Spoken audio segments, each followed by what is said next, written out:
on, guys? Brooks Anderson here. It's been a minute since I've been on the YouTube side of things. Been extremely busy with my college fishing tournaments over this past month, but there's one tournament that really stuck out to me I kind of want to do a short recap on, which is a Touring Angler Association, which is a TAA event held on Lake Lanier this past early April. This tournament was a no waypoint, no live scope, no practice event, $5,000 entry fee, and they're paying the top 12 out of 47 anglers. A lot of pros came out: Corey Johnson, Chris Johnson, Hank Cherry, Brandon Polnick, a lot of those huge names, a lot of my childhood heroes I grew up watching and looking up to. And that's pretty much why I signed up for this event.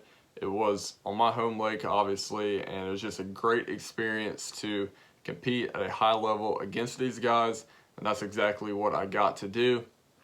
Now, I didn't have the exact tournament results I was hoping for, but hindsight, it was a great experience to just meet these guys and be a part of this inaugural tournament that I know this trail will eventually take off and have great things in the future.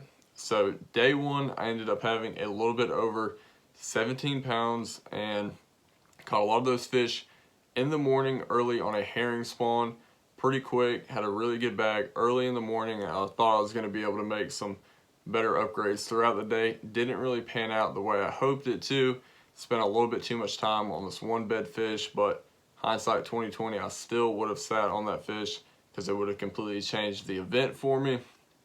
Now, these fish had a huge wave of bedfish in this tournament really early, in my opinion, and it was almost a lake-wide spawn from Laurel Park all the way down to the dam. This is one of the biggest waves I've ever seen pull up on Lake Lanier this early in the year. I definitely knew sight fish were going to play, but in a 3-day event on Lake Lanier, I didn't think sight fish would have had the magnitude of what they did that week. That kind of definitely threw me a curveball for my plans. Day two ended up having just under 16 pounds. I had 3 really good ones. One of them was a 470 spot that I actually lost on day one.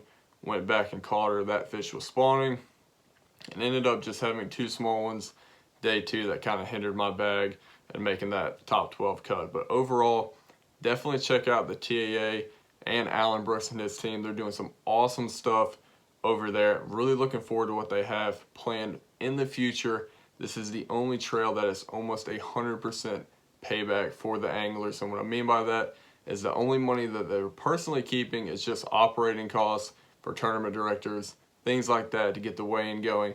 All the rest of the money, is over 99%, goes straight back into the anglers' pockets, which is something that's awesome, and definitely excited to see what this trail has in the future in store. So without further ado, I have some pretty cool footage of some fish catches and just taking off next to some of these pros, and it was a really awesome event, and looking forward to bringing it to y'all. So y'all stay tuned. Let's go ahead and jump into it.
Number one.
Alright guys, now that we've kind of seen a little bit of the tournament footage and just some of the cool things about this event, I want to go ahead and tell y'all my initial game plan going into this tournament and what went wrong and what went right, just for learning purposes. And everyone's going to have some bad tournaments where they don't make the best decisions, some things go wrong, poor execution, you name it. You fish enough tournaments, you're going to run into it at some point.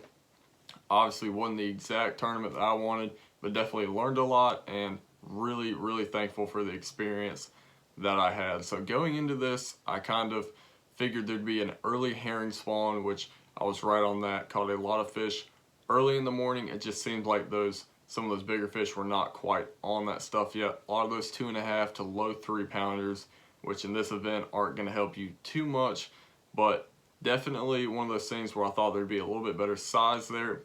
Just didn't pan out for me there. Now as the day progressed, I kind of expected to catch a lot more bigger spotted bass on some of these docks, shallow rocks, secondary points, things like that.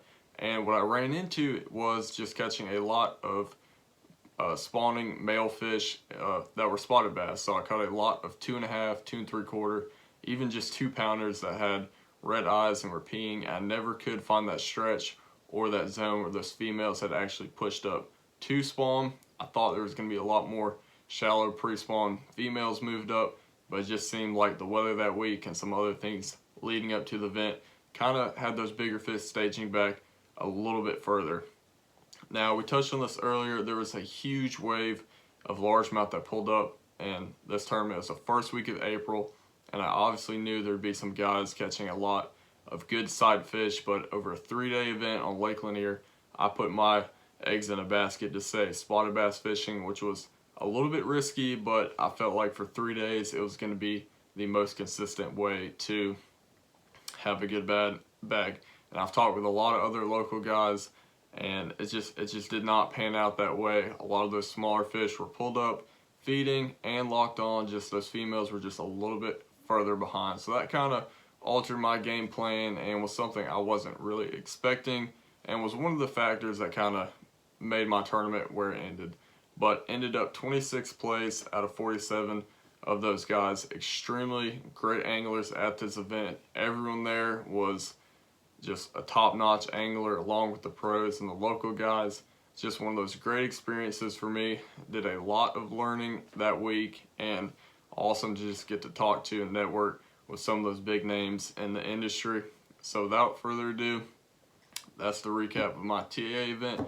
Hope y'all enjoyed it. Looking forward to y'all. Gonna have some pretty cool videos coming out in the next week, slowing down on the college tournament and the school side of things. So I'm really gonna be able to bring y'all some awesome content this summer and kind of late spring, early herring spawn on Lake Lanier. Y'all stay tuned. Looking forward to it.